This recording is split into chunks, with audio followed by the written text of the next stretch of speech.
ଖ୍ରୀଷ୍ଟରେ ପ୍ରିୟ ଭାଇ ଏବଂ ଭଉଣୀମାନେ, ଆପଣମାନଙ୍କ ପ୍ରତ୍ୟେକଙ୍କୁ ମୋର ଆନ୍ତରିକ ନମସ୍କାର। ପ୍ରିୟ ବନ୍ଧୁଗଣ, ଆଜିର ଭିଡ଼ିଓରେ ଆମେ ସିଓନ ଫାଟକ ଆମେ ଦେଖିବା, ସିଓନ ଗେଟ୍ ଆମେ ଦେଖିବା, ଯାହାକୁ ଇଂରାଜୀରେ ଜିଓନ ଗେଟ୍ ବୋଲି କୁହାଯାଏ। ତେବେ ପ୍ରିୟ ବନ୍ଧୁଗଣ, ଗତ ଭିଡ଼ିଓରେ ଆମେ ଜେରୁସାଲେମ ପୁରୁଣା ସହର ବିଷୟରେ ଆମେ ଦେଖିଦେଲୁ, ଆଉ ଇଏ ମଧ୍ୟ ଜେରୁସାଲେମର ପୁରୁଣା ସହର ମଧ୍ୟରୁ ଅନ୍ୟତମ ଅଟେ। କିନ୍ତୁ ସବୁଠାରୁ ଖାସ୍ କଥା ହେଉଛି ଏଠାରେ ସିଓନ ଫାଟକ ଅଛି ବା ସିଓନ ଗେଟ୍ ଏଠାରେ ଅଛି। ଆପଣ ନିଶ୍ଚିନ୍ତ ରୂପରେ ଜାଣିବାକୁ ପାରିବେ। ଆଉ ଅଳ୍ପ ସମୟ ମଧ୍ୟରେ ଆମେମାନେ ସେ ସମସ୍ତ ବିଷୟବସ୍ତୁ ଗୁଡ଼ିକ ଆମେ ଦେଖିବା। ଜିଓନ ଗେଟ୍। ତେବେ ବନ୍ଧୁଗଣ ଦେଖନ୍ତୁ, ଏଇ କାନ୍ଥ ଗୁଡ଼ିକ ଦେଖନ୍ତୁ, ପାଚେରୀ ଗୁଡ଼ିକ ଦେଖନ୍ତୁ, ଲୁହାର ବନା ହେଇଛି ସେଫ୍ଟି ପାଇଁ, ଜଣେ ସହଜରେ ପଡ଼ିଯିବ ନାହିଁ। ଆଉ ଯଦି ଜଣେ ଉପର ତଳକୁ ଜଣେ ପଡ଼ିବ, ଯଦି ଜଣେ ଉପର ତଳକୁ ତାହେଲେ ସେ କ'ଣ ହେବ, ତାର କୌଣସି ଚିହ୍ନବର୍ଣ୍ଣ ମଧ୍ୟ ରହିବ ନାହିଁ।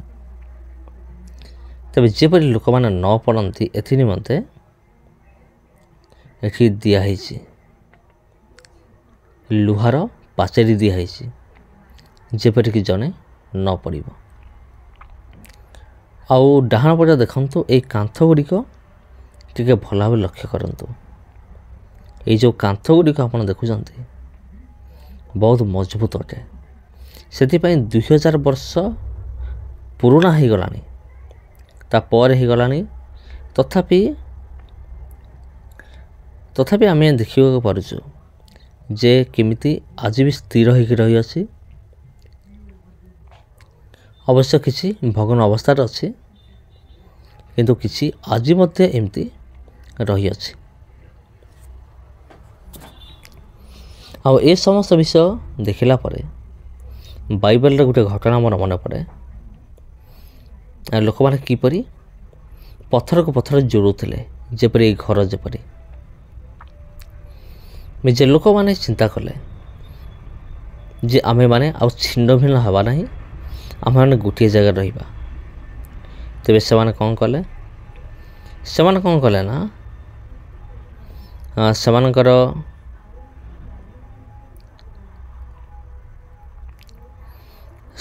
ସାଙ୍ଗମାନଙ୍କୁ ସମସ୍ତଙ୍କୁ ଧରି, ନିଜର ପରିଚିତମାନଙ୍କୁ ସେମାନେ କହିଲେ ଆମେ ଏଠୁ ଛିନ୍ନ ଭିନ୍ନ ହେବା ନାହିଁ।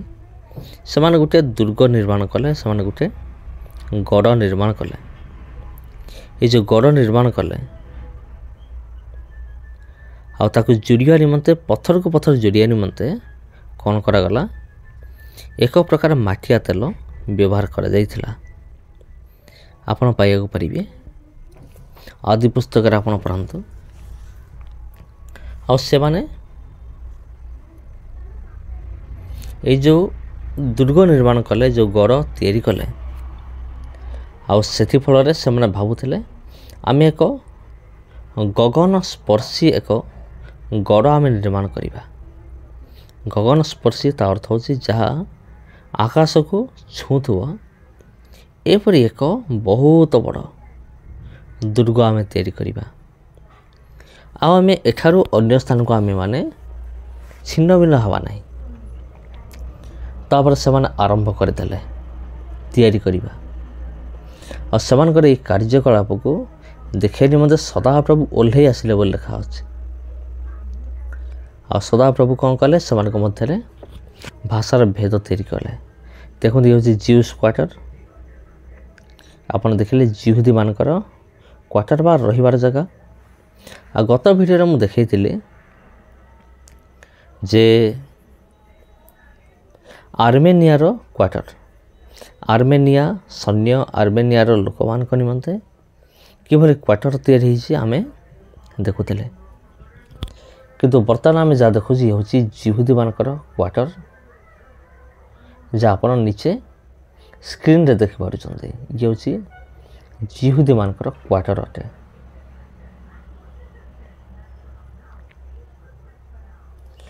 ये हूँ जिहुदी मानकर क्वार्टर। आपन देखंतु ये समस्त जगह को बुलिक आपन देखंतु। ये वीडियो को अन्य मान सहित शेयर करंतु प्रबल बेगर।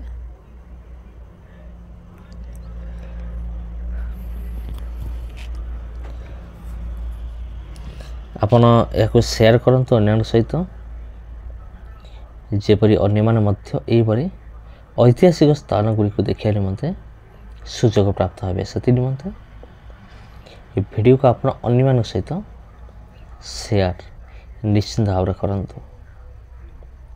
हाँ प्रिय बंधुगण, ख्रीष्ट रे प्रिय भाई एवं भौणी माने,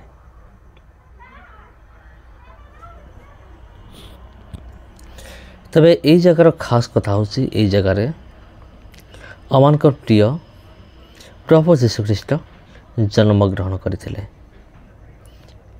ईश्वर रूपी हेले, निजे ईश्वर हेले मध्य से मानवर शरीर धारण कले, मानव शरीर धारण कले आ शारीरिक भाव में बढ़िले, वृद्धि हेले, अनेक चमत्कार कले।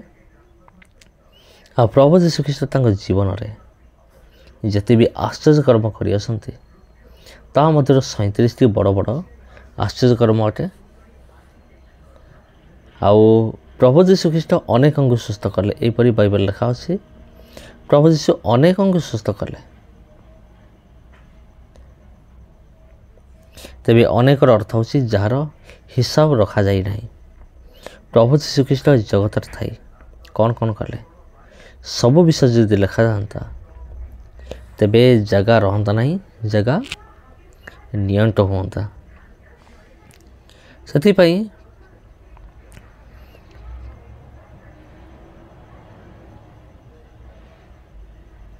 आपण देखंतु ये रास्ता को लक्ष्य करंतु, ये पाचेरी को टिके लक्ष्य करंतु। तबे ख्रीष्टर प्रिय भाई और भौणी माने आईटा हूँ सियोन गेट देखंतु। कारण यही भीतर देकी बाहरला परे ही रास्ता पड़िबो सियोन रास्ता, जहा द्वारा आम मैंने सियोन पर्वत को जाई परिबा, सियोन अंचल को आम मैंने जाई परिबा। ये हूँ सियोनर गेट बा सियोन देशर फाटक।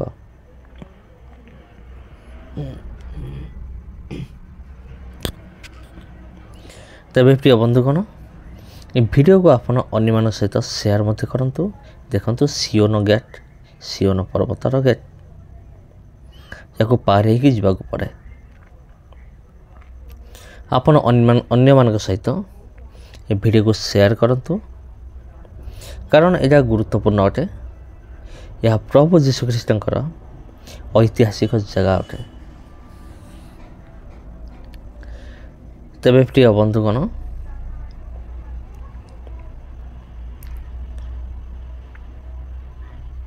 आपण मान प्रत्येक को मोर हृदय सहित आंतरिक नमस्कार। पुणी देखा आपण सहित आउ गोटे वीडियो रे एवं आउ गोटे अध्याय आगामी अध्याय मध्य आमे माने प्रभु जीशु ख्रीष्ट विषय तांकर जन्मस्थान विषय ऐतिहासिक जगह गुड़िक विषय अधिक आम आलोचना करवा। बर्तमान मुझे विदाय नौ, पुणी देखा आपण सहित आउ गोटे वीडियो रे आउ गोटे अध्याय। नमस्कार।